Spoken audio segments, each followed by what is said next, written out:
Ассаламалейкум баршаңызға. Міне бүгін үй саламыз деп 12-де 13 фундамент құйып, міне осы жігіттер Айдын Ерке командасымен келіп, фундамент бетонный жұмыстарды бітірді.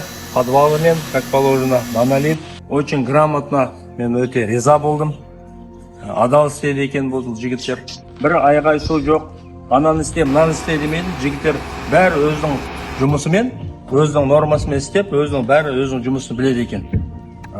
Міне біз өте риза болдық осы жігіттерге. Алла разы болсын. Рахмет сендерге жігіттер. Енді мынау енді аға орамал тоң болмай жол болады дейді. Біздің балаларға да істеп жатқан сыйыңызға, мынау беріп жатқан шайыңызға, моншаға түсіп жатқаныңыз рахмет сізге. Жері осы жерде, үй бәрі осы жерде болғандықтан.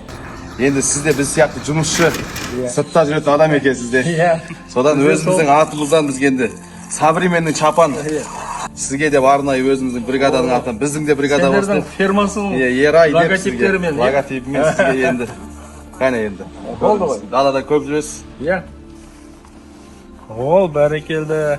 Енді ана трактормен поледа жүргенде осыны келдіңіз екен сендердің.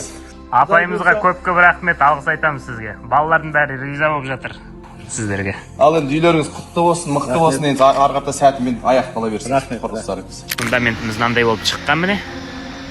Тегістігіне өздеріңіз баға беріп жатасыздар.